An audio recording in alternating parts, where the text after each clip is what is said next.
This is Taiwan Insider, a weekly news roundup brought to you by Radio Taiwan International. Every week we give you an inside look at the biggest and most interesting stories coming out of Taiwan. I'm Natalie So. And I'm Andrew Ryan, and here's your week in a minute.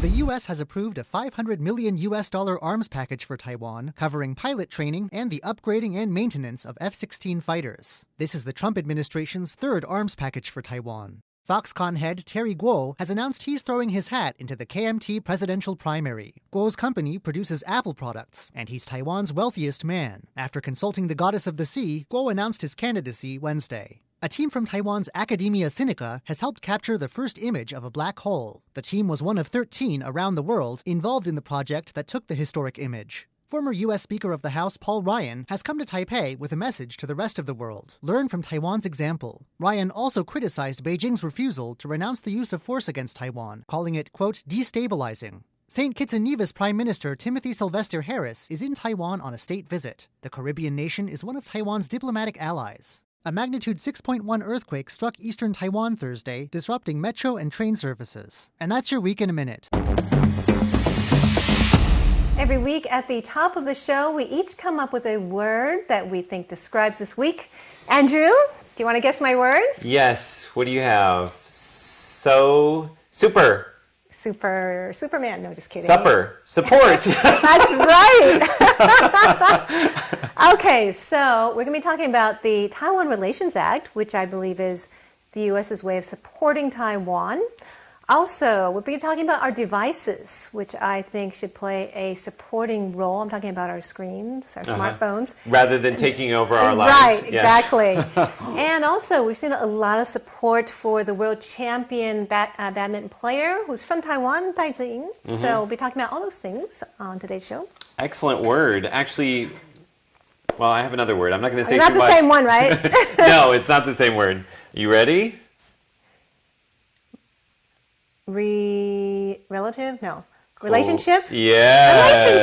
Relationship? The reason why I chose relationship is because the Taiwan-U.S. relationship is in the news. That's right. With the Taiwan Relations Act, it's 40 years now that it's been in place in the U.S. Big anniversary. Yes. And so the Taiwan-U.S. relationship, well, sort of like a Facebook status. It's complicated, but it's very interesting, and the two sides definitely support each other, and we'll tell you all about that a little bit later on in today's show. Great.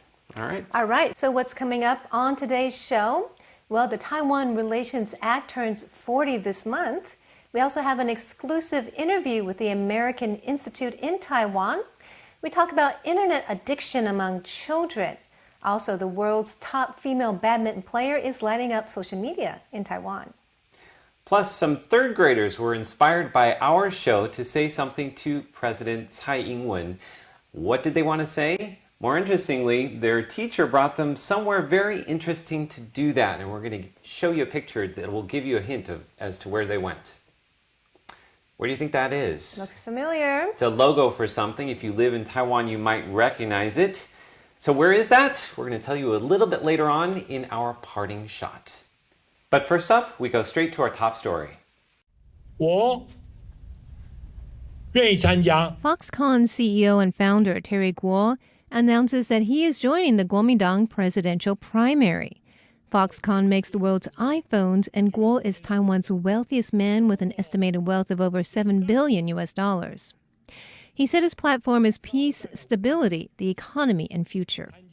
Kuo's announcement is shaking up the Kuomintang race, which includes former New Taipei City Mayor Eric Chu and former legislative president Wang Jingping. Kuo founded Foxconn in 1974 and led it to become one of the world's largest corporations with more than 1 million employees. On Wednesday, Kuo went to the temple and made a speech in Taiwanese. He said the goddess of the sea, Ma'zu, had told him in a dream to run for president, to improve the economy, and to preserve cross-strait peace.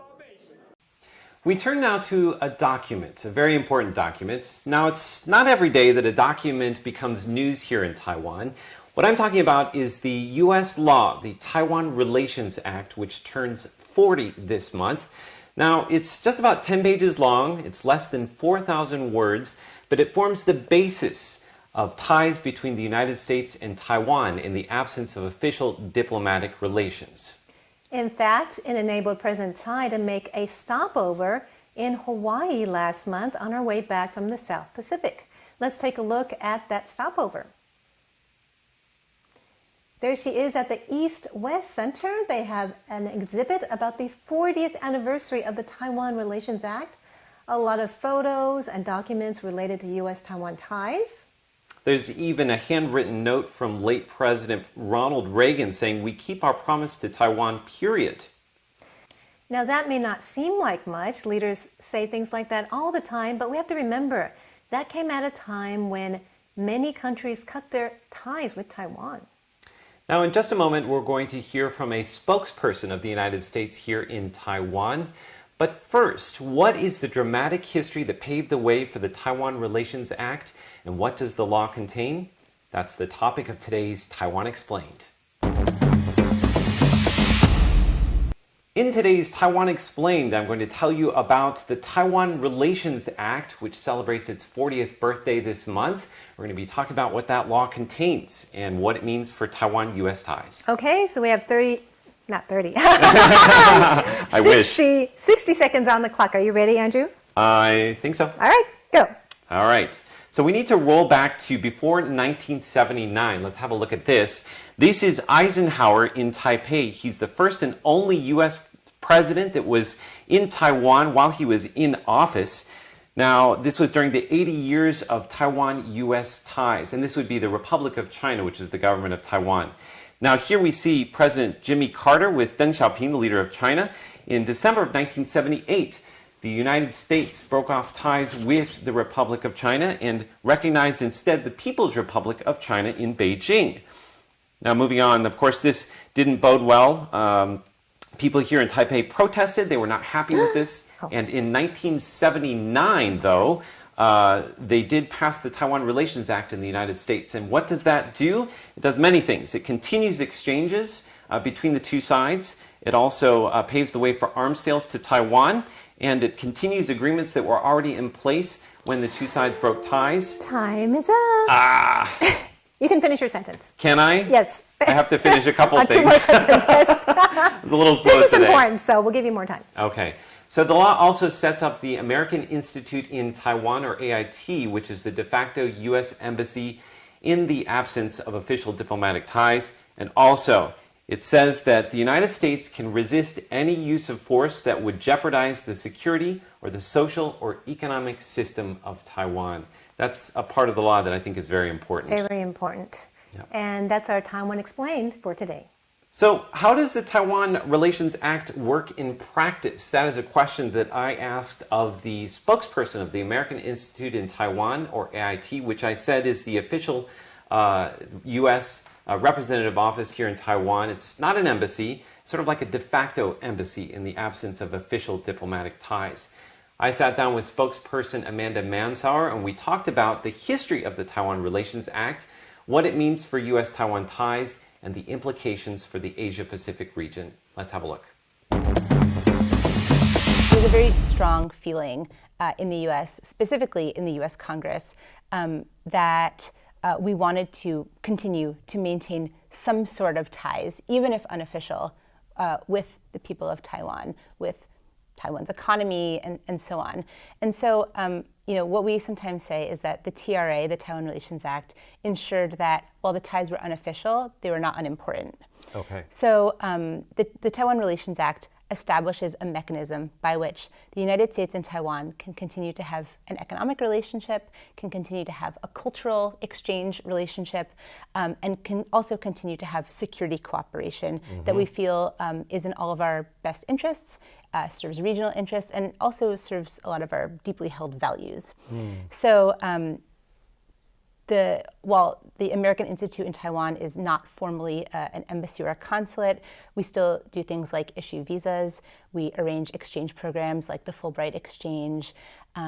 We still invite trade delegations to try to enhance the trade and commercial relationship between the United States and Taiwan. Additionally, the United States recognizes directly in the Taiwan Relations Act that Taiwan's security that the United States is very deeply invested in Taiwan's security and in the stability of the Taiwan Strait.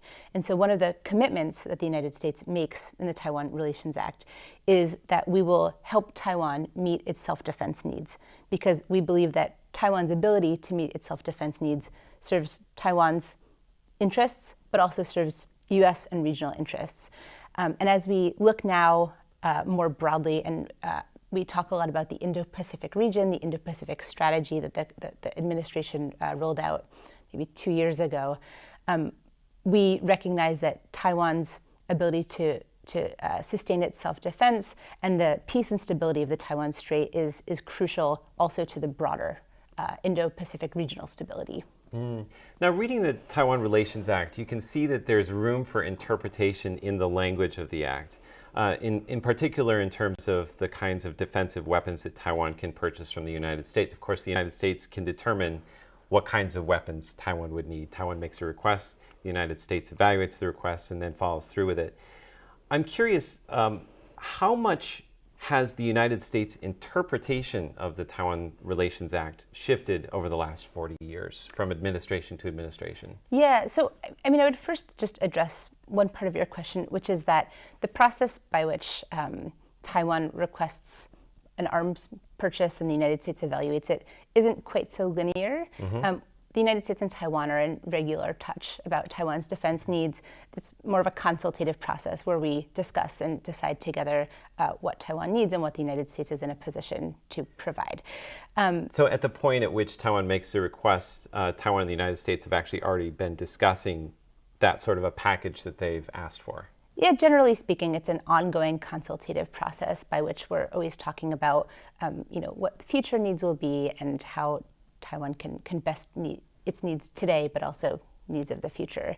But to answer your question about interpretations of the Taiwan Relations Act, the law itself is fairly simple.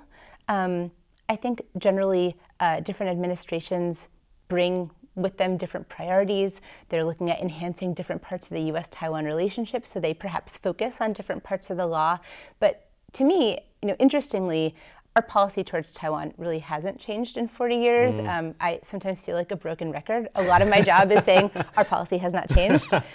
Reiterating things seems to be a very important part of it. Literally saying that our policy has not changed. That's a really important part of my job, reiterating that our policy has not changed. But what actually has changed in the last 40 years is Taiwan. Yeah. I mean, Taiwan, when the Taiwan Relations Act was passed, I think a lot of even the people who voted for it were really skeptical of what it could accomplish. In the U.S. Congress. Yes, in the U.S. Congress, that's right. At the time, Taiwan was not a democracy. It was not the economic powerhouse that it's become, the high-tech center. People didn't really know what could be accomplished through purely unofficial ties. There was no arrangement like this elsewhere in the world. And so when you ask a lot of the people who actually voted on the Taiwan Relations Act, how they feel in retrospect, they say it sort of exceeded their wildest expectations. Wow. In part because the US-Taiwan relationship has grown so much, but in part because Taiwan itself has really developed into a vibrant democracy, into a bustling market economy, like I said, into a high-tech powerhouse. And so I think the reason that the US-Taiwan relationship looks so different than it did 40 years ago has a lot to do with the fact that Taiwan looks so different. Again, that was AIT spokesperson Amanda Mansour. Up next, Taiwan by Number. Every week we introduce a facet of Taiwan via a number. And this week we're going to be talking about internet addiction among children. Okay. So, well, first let me give you a number. It's 85% of children 10 to 20 years old have a smartphone in Taiwan. 85%? That's right. Now, wow. The number I want you to guess is how many hours do you think they spend a week on their smartphone? Ooh, that's a great question. Let me think. Hours a week. Hours a week. Okay, so I'm going to guess 2 hours a day. So that'll be 14, it's got to be more than that, 15 hours a week? Okay, we'll find out after the video. I'll let Okay. you know. Let's take a look at this video. Many parents are concerned about their children's screen time. Internet addiction among children is a growing phenomenon in Taiwan. Last year, the World Health Organization listed internet addiction as a mental illness. Recent research shows that 3% of first graders in Taiwan are addicted to the internet. That number jumps to 16% in second grade, 19% in third grade to sixth grade, and 20% for teenagers and college students. Child psychologist Zhang Rufen says it's hard for children to kick an internet addiction. If all else fails, parents can resort to hospitalization. But doctors say parents need to set an example by going through a digital detox themselves. For many parents, that may prove a tall order. All right, so a lot of familiar scenes there, people looking on their cell phones. Kids, too. What are you talking about? I have no idea what you're saying. I never do that. We never do that, yeah. We can't relate to kids. So, well, let's take a look at the number. All right, let's have a look. 26 hours a week. That's a part-time job. Oh my goodness, seriously. Think about it, really. That's nearly a full-time job. Holy cow. So that's why internet addiction is a problem. We saw some of the statistics, right? About 20% of 10 to 20-year-olds. Now, psychologists have given us some questions we can ask ourselves to know if we or our children have internet addiction disorder. Ooh. So today, let's test Andrew. Let's not. Are you ready for this, Andrew? No. No? Okay, let's do it. Okay, so here's some questions. All right. Do you spend excessive time gaming, checking social media? That's probably you. Or surfing the net? I was going to say no, because I don't do any no gaming. No for gaming, right? Yeah, but surfing the net, social media, yes, that's my weakness. Excessive time? Okay. Yes. Are you unable to cut back on your internet use? Oh, that's a tough question too, because I used to have these little limits set on my phone, and it would turn off after 15 minutes and say, you're done for today. And would you stop? I opt out every single time. So yes, I have. You can't cut back.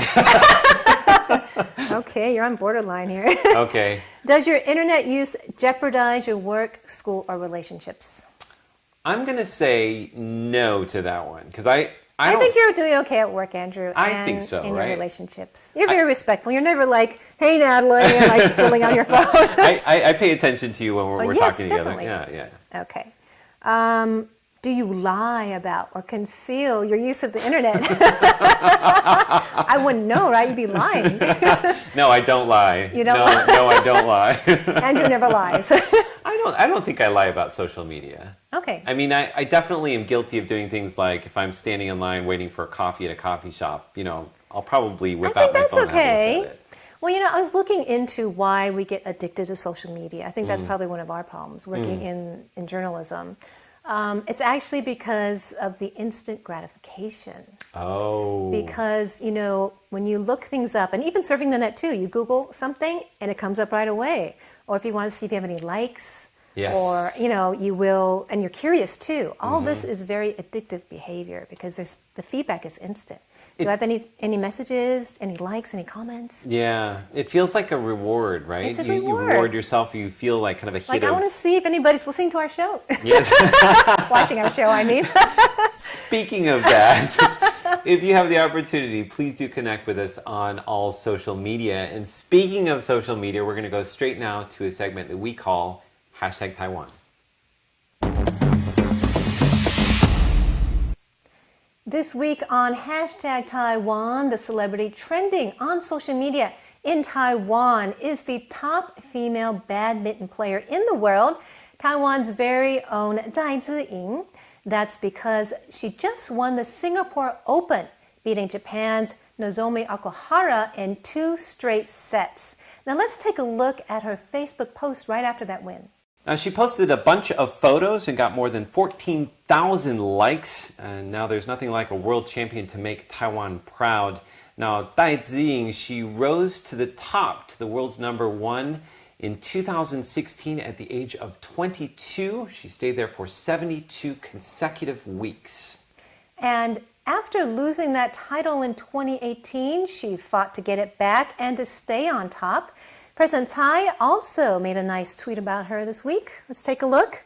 She says, Tzu-ying has once again shown the world what one can achieve with unstoppable persistence and determination.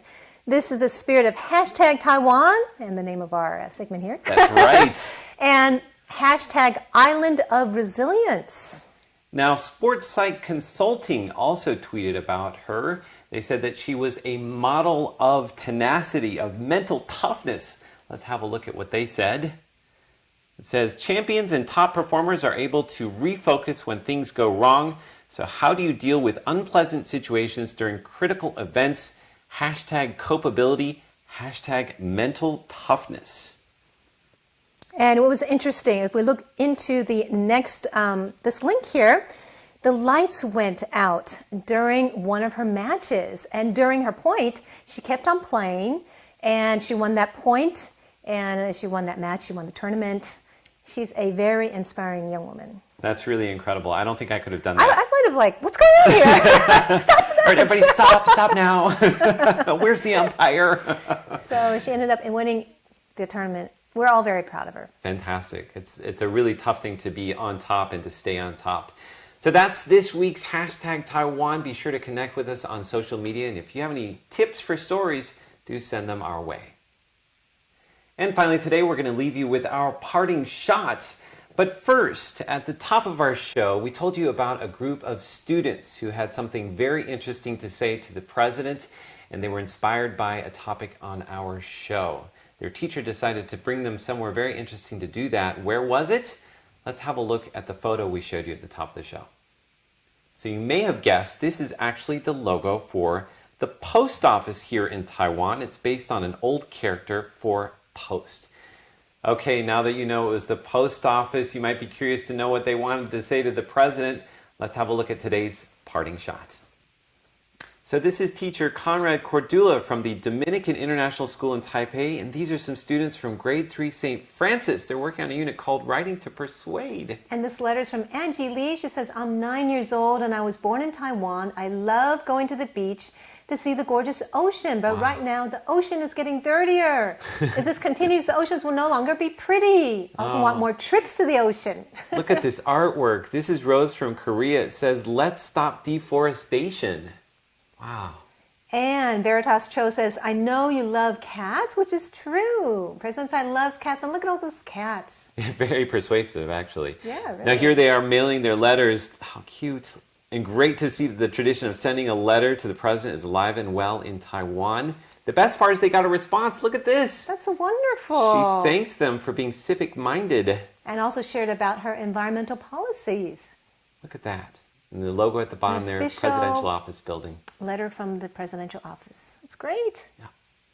So that's wonderful that the president responded. And this also was inspired by one of our shows, the one on air pollution, and talking about the expose on smokestack emissions in Commonwealth Magazine. That's right. Well, that's it for this Inside Look at Taiwan this week. We hope you enjoyed our show. Be sure to connect with us on social media or leave a comment below. For Taiwan Insider, I'm Andrew Ryan. I'm Natalie So. See you next week. Bye-bye.